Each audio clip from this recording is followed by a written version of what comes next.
আমি আপনাকে একটা কথা বলি, এখন আমাদের সুস্পষ্ট করে বলার সময় এসেছে। যারা মুক্তিযুদ্ধের এই ইতিহাসকে অস্বীকার করতে চায়, যারা 72-এর সংবিধানকে বলে আওয়ামী লীগের ম্যানিফেস্টো, যারা 71-কে অস্বীকার করতে চায়, এখন খুব সুস্পষ্ট ভাবে বলার সময় এসেছে তারা বাংলাদেশের স্বাধীনতায় বিশ্বাস করে না। মুক্তিযুদ্ধ যারা চায় না তাকে মাকে চায় না। মা হইল বাংলার মুক্তিযুদ্ধ। মুক্তিযুদ্ধের পেট চিরেই বাংলাদেশ, রক্তাক্ত বাংলাদেশ বেরিয়েছে। কাজে যারা মুক্তিযুদ্ধকে বিশ্বাস করে না তারা বাংলাদেশকে বিশ্বাস করে না, এবং বাংলাদেশকে যারা বিশ্বাস করে না তারা কিছুতেই বাংলাদেশের উপদেষ্টা হইতে পারে না, বাংলাদেশের মন্ত্রী হইতে পারে না, বাংলাদেশের নেতৃত্ব আইলে তাদেরকে বলতে হবে তারা অন্য কোনো দেশের এজেন্ট। আমি খুব ক্লিয়ারলি বললাম তারা অন্য কোনো দেশের এজেন্ট। এবং যারা মুক্তিযুদ্ধের এত বড় ত্যাগকে, বাঙালি জাতির হাজার বছরের শ্রেষ্ঠ অর্জনকে যারা সমর্থন করে না, তাদের পূর্বপুরুষের রক্তে কালিমা আছে। তাদের পূর্বপুরুষরা মুক্তিযুদ্ধে হেরে গেছে বলেই সেই পূর্বপুরুষের রক্তের বা হেরে যাওয়ার প্রতিশোধ দেওয়ার জন্য প্রতিহিংসা পরায়ণ হয়ে তারা এই কথা বলছে। কারা বলছে আমরা দেখতে পাচ্ছি, কিন্তু আমরা এখনো ধৈর্য ধরতে চাই। আমি গত পরশুদিনের আগের দিন, পরশুদিন 9 তারিখে জাতীয়তাবাদী দলের মুক্তিযোদ্ধারা, জাতীয়তাবাদী মুক্তিযোদ্ধা দল ঢাকার প্রেস ক্লাবে বিশাল একটা মুক্তিযোদ্ধা সমাবেশ করেছে, এবং সেখান থেকে মেজর হাফিজউদ্দিন বীর বিক্রম সহ, জয়নাল আবদিন সহ, আমি সহ, আমরা সবাই, সাবেক এমপি এবং বিরোধী দলের নেতা হারুনুর রশিদ সহ, আমরা সবাই একযোগে বলেছি মুক্তিযুদ্ধ যারা বিশ্বাস করে না তারা 71-এর রাজাকারের বংশধর, এরা আল বদরের বংশধর, এদের এই দেশে শাসন করার বা রাজনীতি করার কোনো ধরনের অধিকার নাই। আমরা এই কথা খুব সুস্পষ্ট ভাবে বলতে চাই। 71-এর মুক্তিযুদ্ধের সঙ্গে যারা এই মুক্তিযুদ্ধের তুলনা করে, আমি ওই দিন আমার বক্তৃতায় বলেছি বিড়ালকে দেখতে কিন্তু বাঘের মতোই দেখা যায়, বলা হয় বাঘের মাসি নাকি বিড়াল। 71-এর মুক্তিযুদ্ধ হলো বাঘ, আর 24-এর যে যুদ্ধ যেটাকে গণঅভ্যুত্থান বলা হয়, এটাকে যদি তারা মুক্তিযুদ্ধ বলতে চায় তাইলে আমি বলবো এটা হলো বিড়াল। বাঘ আর বিড়াল এক জিনিস না। 2 নম্বর হলো এরা কারা, যারা বলে যে 24 তারিখে তারা মুক্তিযুদ্ধ করেছে এবং সেই মুক্তিযুদ্ধের ভ্যানগার্ড ছিল ছাত্র শিবির। আমি বলবো ছি, আমি যদি জানতাম ছাত্র শিবির ওই 5ই আগস্টের সংগ্রামের ভ্যানগার্ড, আমি যাইতাম কিনা 1000 বার চিন্তা করতাম। যদিও শেখ হাসিনার শাসন সম্পর্কে আমার সাংঘাতিক ধরনের তার শাসনকে উৎখাত করার জন্য আমার সাংঘাতিক প্রচেষ্টা ছিল, তারপরে শিবির যে আন্দোলনের ভ্যানগার্ড, এটাই যদি সত্য হয় তাহলে সেই আন্দোলনে আমি ছিলাম না, বাবা আমি নাই, বা যদি গিয়েও থাকি সেটা আমার ভুল হয়েছে বলে আমি মনে করব। সে আন্দোলনের ভ্যানগার্ড শিবির না, যারা বলতেছে তারাও না। সে আন্দোলনের ভ্যানগার্ড ছিল বাংলাদেশের জনগণ। হাজার হাজার লাখ লাখ মানুষ যারা এসেছে তারা এরা না, তারা এসেছে একটা আমি কি বলবো, প্রতীকী একটা নেতৃত্বের মধ্যে দিয়ে। বলা হয়েছে ছাত্ররা নেতৃত্ব দিচ্ছে, কেউ দেখতে চায় নাই কোন ছাত্ররা নেতৃত্ব দিচ্ছে, শুধু জানছে ছাত্ররা ডাক দিয়েছে, লাখে লাখে মানুষ এসেছে। ওই যে 15 বছরের শেখ হাসিনার বিরুদ্ধে মানুষের যে সাংঘাতিক ধরনের রাগ, ঘৃণা, কারণ 3টা ইলেকশন, 14 সন, 18 সন এবং 24 সন। 14 সনে শেখ হাসিনা বিনা ভোটে ক্ষমতায় গেল, 153টা সিট উনি নিজে নিয়ে নিলেন বিনা ভোটে। তারপরে 18 সনে দিনের ভোট রাতে করলেন, মানুষে বলে এটা নিশিরাতের ভোট হলো। তারপরে 24 সনে আমি আর ডামির ভোট হলো। এটাতে মানুষ এত বেশি রাগান্বিত ছিল, এত বেশি শপথে বলি আনছিল যে আজরাইল আসলেও শেখ হাসিনাকে আমরা তাড়াই দিব।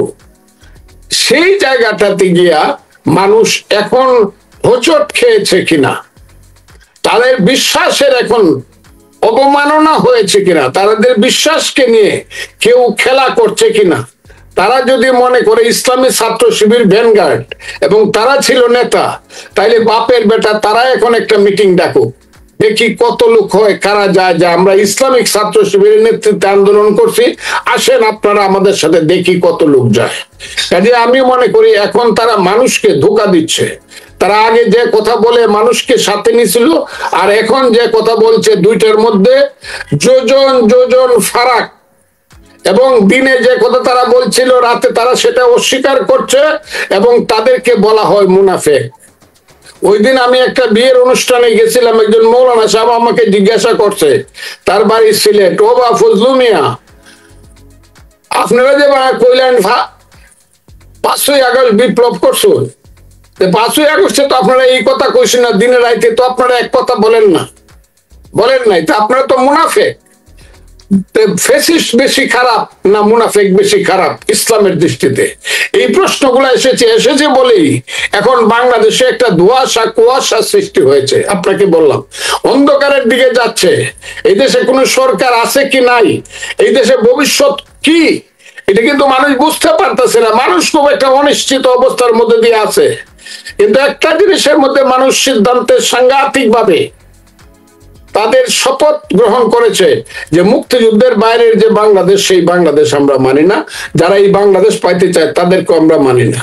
এই ব্যাপারে আমরা সিদ্ধান্ত গ্রহণ করেছি বলেই, বাংলাদেশের মানুষ সিদ্ধান্ত গ্রহণ করেছে বলেই মনে হয়। আজকে আপনি যে কথাটা আমাকে জিজ্ঞাসা করতেছেন, আমার অনেক বয়স হয়েছে, আমার কান্নাও আসে। কত যুদ্ধ করব? আমি 60 বছর যাবত রাজনীতি করি। আরো কি আমার জীবনের শেষ দিন পর্যন্ত এইসব মিথ্যাবাদী, জোচ্চোর এবং মুনাফেকদের বিরুদ্ধে আবার যুদ্ধ করতে কি আমার জীবন যাবে? এত বড় হাইজ্যাকিং তো আমি পৃথিবীর ইতিহাসে কোথাও দেখি না একটা আন্দোলনকে। এখন বলতেছে 72-এর সংবিধান ফালাইয়া দিমু, শেখ মুজিবকে আমরা এখানে ছবি পুড়িয়ে ফালাইয়া দিমু, তাকে আমরা তাকে বাতিল করে দিব, মুক্তিযুদ্ধ কিছু না। এই কথাগুলো যদি 5ই আগস্টের আগে তাদের কোনো কর্মসূচি দিত, দেখতাম কত মানুষ তাদের আন্দোলনে যায়। এখন তারা এই কথাগুলো বলছে হাতে ক্ষমতা পেয়ে, কিন্তু মানুষের ক্ষমতা চিরস্থায়ী হয় না, এবং অন্যায় ক্ষমতা মানুষের ধ্বংস হতে বাধ্য। তারা ধ্বংস হবে যারা এইসব মিথ্যা কথা বলছে। ইতিহাসকে আপনি দায়িত্ব দেন। ইতিহাসে কার কি গুরুত্ব, কার কি নেতৃত্ব, কার কি ঐতিহাসিক অবদান। এবং আমার মনে হয়, আমি সবসময় এই কথাটা বলে আসছি এবং এখনো বলছি, যে মুক্তিযুদ্ধের যে ফাইনাল খেলার ক্যাপ্টেনের নাম হলো বঙ্গবন্ধু শেখ মুজিবুর রহমান। আবার এই খেলায় বঙ্গবন্ধু নিজে অনুপস্থিত ছিলেন ফাইনাল খেলা। সেইখানে একজন অচেনা প্লেয়ার, তার নাম জিয়া, পরে বলছে major Zia, I do hereby declare the independence of Bangladesh, প্রথমে নিজের নামে, তারপরে বঙ্গবন্ধুর নামে, on behalf of our great national leader Bangabandhu Sheikh Mujibur Rahman. কাজে সে একটা সেঞ্চুরিও মারছে। এখানে বঙ্গবন্ধুর অনুপস্থিত তাজউদ্দিনের ভূমিকাও কম না। কিন্তু আপনি যদি বলতে চান ক্যাপ্টেনকে, নিশ্চিতভাবে বাংলার ইতিহাস একদিন না সবসময় বলবে মুক্তিযুদ্ধের বা স্বাধীনতা সংগ্রামের খেলার ক্যাপ্টেনের নাম হলো শেখ মুজিবুর রহমান, বঙ্গবন্ধু শেখ মুজিবুর রহমান। কিন্তু অন্যদেরও অবদান আছে, তারাও খেলছে, কিন্তু ক্যাপ্টেনের নাম বঙ্গবন্ধু শেখ মুজিবুর রহমান। প্রতি মুহূর্তের সমস্যার সমাধান খুব দ্রুত হয় না। একটা জিনিস এক জায়গাতে চলে গেছে, এটার বিরুদ্ধে আস্তে আস্তে মানুষ আবার রেডি হইতেছে। যারা এই ধরনের মিথ্যা কথা বলতেছে, অপবাদ দিতেছে, এবং দেশটাকে যারা মনে করতেছে যে এটা একটা ওয়ারান রাজত্ব, এটা একটা ফেলোল্যান্ড, যারা মনে করতেছে তারা খুব ভুল করতেছে। এইসব ছেলে পেলেরা, এদের কোনো পূর্ব ইতিহাস নাই, বর্তমান ইতিহাসও নাই। এরা এই দেশটাকে আল্লাহ জানে এরা কোত্থেকে আসছে, কে আনছে। এখন তো মনে হয় ইউনূস সাহেবকে আমি বলছিলাম 100 বছরের মধ্যে এই ধরনের বাঙালির সন্তান জন্মগ্রহণ করে নাই, কিন্তু এখন তো আমার মনে হয় যে উনি যেভাবে বক্তৃতা করে ওদেরকে একটা হিমালয়ের সিংহে তুলে দিছে। ছাত্ররাই সব, এরাই সব, ছাত্ররা বলে না, ওই ছাত্ররা, বৈষম্য বিরোধী ছাত্ররাই সব। এরা তো মনে করতেছে এরাই দেশের মালিক মুক্তার হয়ে গেছে। এখন সারা দেশব্যাপী এখন সবচেয়ে বড় যন্ত্রণার নাম হলো সমন্বয়ক। সবচেয়ে বড় যন্ত্রণা, গ্রামে গ্রামে সমন্বয়ক পৌঁছে গেছে, থানায় থানায়, জেলায় জেলায়, এবং এদের কাজ হলো চাঁদাবাজি করে বেড়ানো। আমি যা শুনি চতুর্দিক থেকে, এখন আর কান ধরার মন দিয়া শোনার আর সময় নাই। অবস্থাটা হয়ে গেছে, এরা দেশটাকে এমন একটা জায়গাতে নিয়ে যাচ্ছে, আমার মনে হয় এক সময় মানুষ রুখে দাঁড়াবে, এবং সেই সময়টা খুব বেশি দূরে নয়। এরা যা করছে, এরা নিজেদের সুখ বুক বৃত্ত বৈভব বিলাস বাড়ানোর জন্য এরা যা করছে, এগুলো এখন আমার মুখে বলা বড় বিপদ। এই কারণে বিপদ যে তারা আমার সন্তান তুল্য। এইসব ছেলে পেলের একটা সময় সাহসিকতা দেখাইছে, সেই সাহসিকতার পরিণতি যে এইটা হবে, এটা ভাবতে গেলে আমার নিজেকে খুব ছোট মনে হয় যে একটা দেশে এই ধরনের ঘটনা ঘটতে পারে। করছি তাদের পিছনে স্বাধীনতা বিরোধী শক্তির কালো হাত আছে, এবং তারাই তাদেরকে সাহস দিয়া এই জায়গাতে নিয়ে যাচ্ছে, যেটা এই দেশের জন্য সবচেয়ে দুর্ভাগ্যের ব্যাপার হয়ে যাবে, সবচেয়ে দুর্ভাগ্যের। এবং দেশটা এমন একটা জায়গাতে যাবে, আমি আর এখন এটা চিন্তা করতে পারতেছি না। তারা যদি এই পথে চলতে চায়, মুক্তিযুদ্ধের বিরোধী পথে, ৭১-এর পাকিস্তানি হানাদার আলবদর রাজাকারদের পথে যদি তারা চলতে চায়, তাহলে এই দেশে কিন্তু এমন ঘটনা ঘটবে যেটা আমি আর বলতে চাই না। এবং আমি তাদেরকে অনুরোধ করব, তোমরা বাবারা, তোমরা এই পথ থেকে ফিরে আসো। এবং ইউনূস সাহেবকে আমি অনুরোধ করব, আপনি অনেক বড় মাপের মানুষ, আপনাকে আমরা বড় বিশ্বাস করি এবং করছিলাম বড় বিশ্বাস। আপনি দেশকে আর গৃহযুদ্ধের দিকে নিয়ে যায়েন না। আপনারা যে পথে চলতেছেন সেই পথটা কিন্তু বাংলাদেশের ধ্বংসের পথ। এই পথে কিন্তু গত ৫৪ বছর যাবৎ স্বাধীনতা বিরোধীরা চলছে, তারা কোনো নিজেদেরকে তারা প্রতিষ্ঠিত করতে পারে নাই। এখন আপনাদের ছত্রছায়া ৫ই আগস্টের আন্দোলনের একটা কথা বলে, একটা বাহানা করে আপনাদের ছত্রছায়া এখন স্বাধীনতা বিরোধী শক্তি বাংলাদেশের মুক্তিযুদ্ধের উপরে প্রতিশোধ নিতে যাচ্ছে। সেই প্রতিশোধের স্পৃহার পথ থেকে আমি মনে করি ইউনূস সাহেব, আপনি তাদেরকে বিরত করতে পারেন, এবং বিরত না করলে পরে সমস্ত দায়ী আপনি হবেন কিনা নিজে চিন্তা করে দেখবেন। সেই প্রেক্ষাপটটা ছিল, শুধু বঙ্গবন্ধুকে হত্যা করা হয়েছিল কতগুলো কুলাঙ্গা, নরপশু, নরাদম। আমি যাদেরকে বলি, যে কয়েকদিন আগে একটা নরপশু বেজন্মা, ওই যে ওদের সাথে, ওদের পূর্বপুরুষের সাথে মোহাম্মদী বেগের দেখা হয়েছিল, এদের পূর্বপুরুষের সঙ্গে সীমারের দেখা হয়েছিল, যারা শিশু হত্যা, নারী হত্যা করিয়া বড় গলায় আবার এইসব বাজে এইসব কথা বলে মানুষকে শোনায়। আবার এই দেশে কিছু নরপশু আছে, তারা হাততালি দেয়।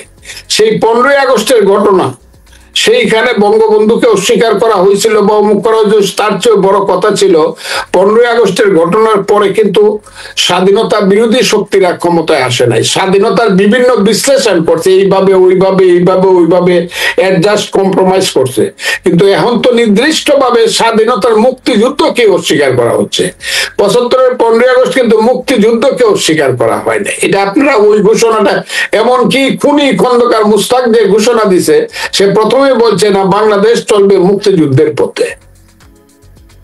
কথাটা খুব বোঝার চেষ্টা করেন। এখন তো নির্দিষ্টভাবে বলা হচ্ছে ৭১-এর মুক্তিযুদ্ধ এটা হলো সেপারেশন ওয়ার, এটা রিয়েল মুক্তিযুদ্ধ না। রিয়েল মুক্তিযুদ্ধ নাকি ৪৭ এবং ২৪।